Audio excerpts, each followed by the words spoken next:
One of the biggest things, if you're in any type of resistance, is to know you're not alone. Even if you're really involved, sometimes we all need that reminder. Building community wherever you go is super useful. You have to do little acts of resistance every single day. This is a core message that Ivy Camille Menibitso wants to tell the world, that resilience and resistance must be done strong together as a community.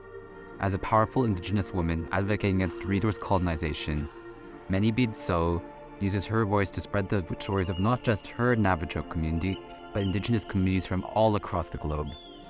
Their demonstrations of resilience and resistance against these oppressive corporations that are looting their land and ripping away their rights right from their hands must be told to a greater audience. But let's start from the very beginning. We are Ryan Liu and Chen, and this is Roots of Resilience, Indigenous experiences through the lens of Ivy Camille Menibitso.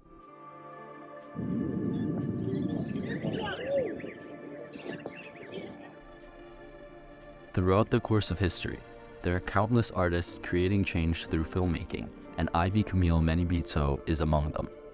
But where is she from, and who exactly is she? Hi, I'm Ivy Camille Menibitso. I am the director of Powerlands. Well, Ivy Camille Menibitso is a queer and Indigenous filmmaker, actor, director, and producer of Navajo descent, which is one of the largest Indigenous tribes in America, with roughly 400,000 members. The Navajo community is located in the southwestern United States, and personally, Ivy Camille grew up in the Black Mesa area in Arizona. So's family lives on the Hopi Partition lands, the wrong side of the fence, where Peabody Coal and BHP have been mining since the 1960s. According to Menibitso, she can trace her family's history back 85 generations with the land, but these corporations are exploiting it. Ivy Camille is famous for groundbreaking Indigenous films that have been showcased in international film festivals and won dozens of awards. She began her filmmaking journey at 9 years old, which was sparked by working on the Indigenous youth project called Out of Your Backpack Nitya. Through her filmmaking adventure, she documented Indigenous resilience over the course of around 7 years, creating her first feature documentary, Powerlands, at only 19 years old. Menibitso studied film at the Idlewild Arts Academy in California with a full scholarship, and afterwards, she went back to the Navajo Nation to continue filmmaking. She has a diverse range of works, which include Powerlands, In the Steps of Yellow Woman, Tachi, and many others. The purpose of these films is to spread media knowledge throughout Indigenous communities and to share the resilience and voice of Indigenous groups.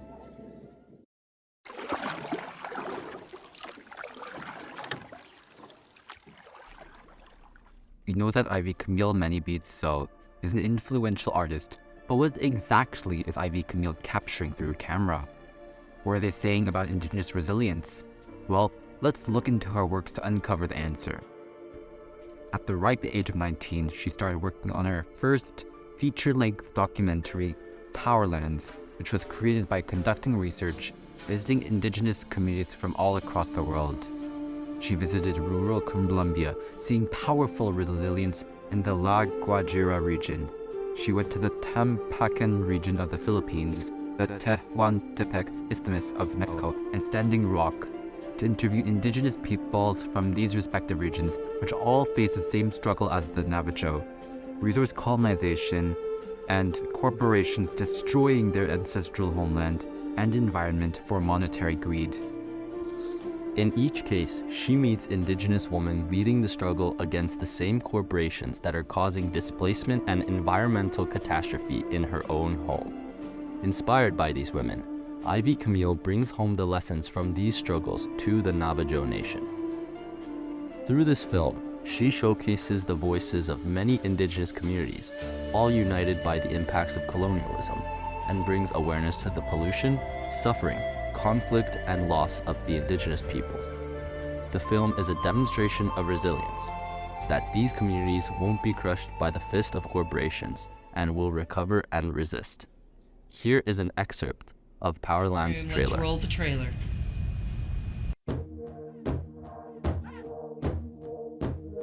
They're trying to say we don't exist. We are indigenous people to this land. We have the roots growing right out of our feet. We belong here. It's not just our community that's affected this way. There's so many indigenous communities, there's so many people of color that have to face these realities every day. We are not separate from our environment, and we have been damaged in this whole process of being colonized.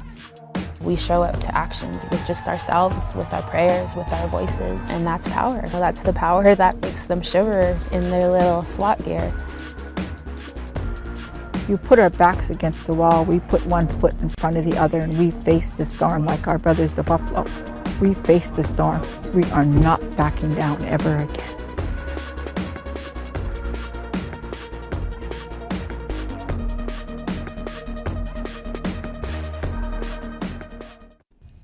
In this powerful trailer, we can see Ivy Camille's portrayal of what it's like to be Indigenous. They coexist in unity with the land and environment, yet are forcefully torn apart by corporations. Their land is now soiled, and the people are damaged through the process of being colonized. However, the true meaning of being Indigenous is not rooted in their trauma. It is unwavering resilience in the face of ongoing challenges. Ivy Camille claims that resilience can be demonstrated in many ways.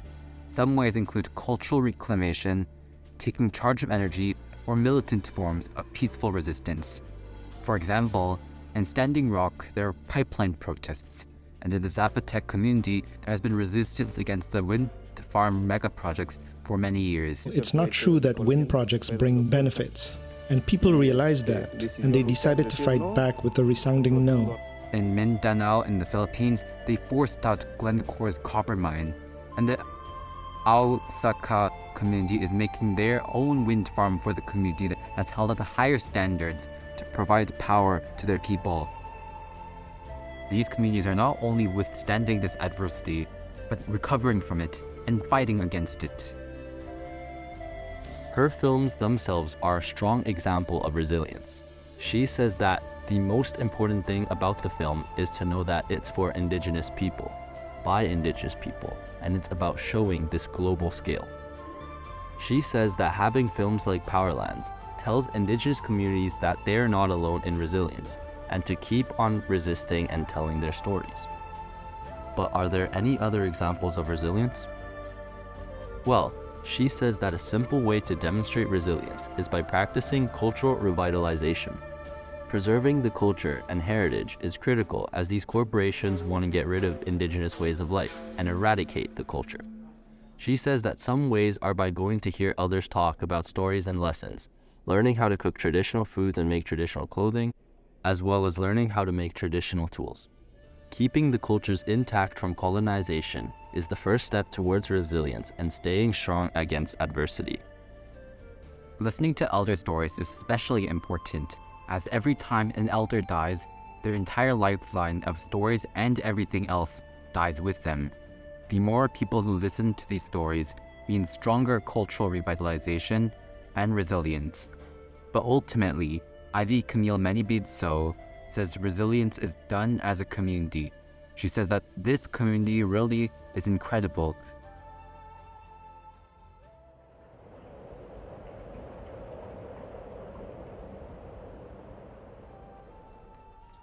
After watching Powerlands, you would think that Ivy Camille had reached the zenith of her career. However, another one of her creations was featured in over 50 film festivals all over the world and won 11 international awards. This film is In the Steps of Yellow Woman. It's a documentary drama about Ivy's great-great-great-grandmother, Yellow Woman, who survived the Navajo Long Walk during 1864 to 1868. The film showcases many Bidso and other descendants reenacting it with the actual locations of the Long Walk, imagining what it would be like to experience her great-great-great-grandmother's life and other challenges she faced. But what was the Navajo Long Walk? Well, it was when the United States government deported the Navajo community, ethnically cleansing them and in the process committing mass genocide and causing immense trauma.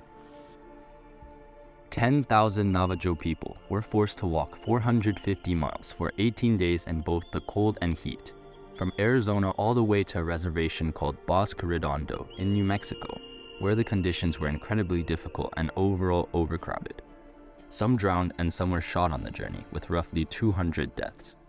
In addition, a third of them, more than 2,000 people, died from hunger, disease, under captive by the American Army, as well as many deaths caused by pneumonia, smallpox, and dysentery. These victims of oppression are buried in unmarked graves. Overall, the Navajo Long Walk was a terrible, devastating event fueled by colonialism, causing immense damage to their entire community. Generational trauma inflicted by the Long Walk persists to this day, affecting Ivy Camille Menibidso's family line. In the face of generational trauma impacting her family and community, In the Steps of Yellow Woman is an excellent demonstration of personal resilience.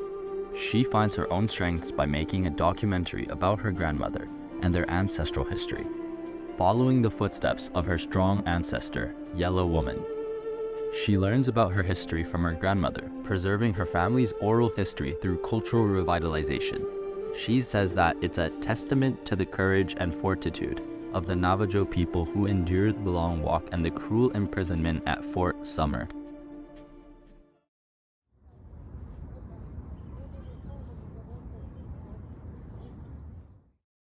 Menibidso's works are quintessential examples of Indigenous resilience. Primarily, she's a strong advocate for building strong Indigenous communities, and she works to create opportunities for Indigenous people to come together and share their experiences. A catalyst for resilience. As a youth mentor and media arts workshop facilitator, her films are also a great example of this, showcasing the strength and resilience of Indigenous communities in the face of ongoing challenges.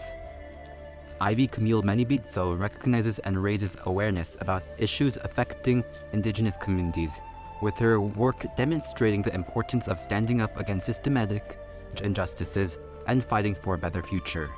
Standing up against injustice is a key stepping stone after resilience, as we learn that if you and the others around you do little acts of resistance every single day, that is enough to build a powerful voice to be feared by the oppressor.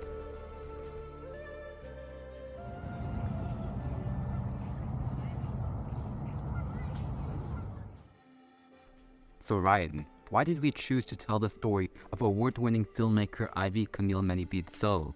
There are so many powerful Indigenous artists exploring resilience, but what drew us to Ivy Camille specifically? Well, that's funny you ask. Actually, I personally have a passion for the art and craft of filmmaking. I have created countless cinematic creations and several short films throughout my life, and the success of Menibidso truly inspires me. The immense impact that she has demonstrated all across the world, and how she spreads these stories of resilience against oppression profoundly inspires me. Watching her films brings an inner urge, a tiny voice whispering to me to go pick up my camera and to create change. Anybody can, as you don't need money, wealth, power, or fame to make a change. Ivy Camille Menibidso began filmmaking at the age of 9. In addition, Menibidso also discusses the environmental impacts that resource colonization has. Our generation's largest crisis to this day is climate change, and our actions are critical in the prevention of this global issue that would leave our Earth in complete devastation. Ivy Camille Menibidso is a leader in this work, a beacon of hope, and she is an exemplar to look up to. Throughout the process of our project, we've learned so many new things, gained new insights, and learned about so many eye-opening ideas. One critical idea that we learned through the process of this project is that Indigenous communities all throughout the world face similar issues. Powerlands talks about how communities in Colombia, Mexico, and America face similar issues of corporations using resources maliciously. During the Indigenous People All Around the World unit in Contemporary Indigenous Studies, we explored this idea, but viewing the works of Menibidso further emphasized this idea. We think that this can also be applied outside the Indigenous communities. As human beings, we are so alike. We all face the same issues and have the same interests. It is saddening that many people in society use race, class, gender, and other traits to drag us apart. Before our project, we didn't know about the Navajo Long Walk or the Navajo group at all. The fact that the US government forced thousands and thousands of people to walk hundreds of miles for weeks on end was absolutely devastating to learn about. Living in Canada, we find that we are mostly exposed to Canadian Indigenous history. In contemporary Indigenous studies, we've learned about many different Indigenous groups, doing research on the Mayans ourselves. But this project helped us broaden our knowledge. We learned about the Navajo, the Huicu, the communities in Colombia, Mexico, and the Philippines. Through the process of researching and watching Ivy Camille Many-Beatso's works, learning about these communities felt far different from reading traditional textbooks. These films showed us the perspectives of the communities themselves, not from secondhand sources, and the visuals were a great addition. We find that art, such as filmmaking or music, is a different, insightful way to learn.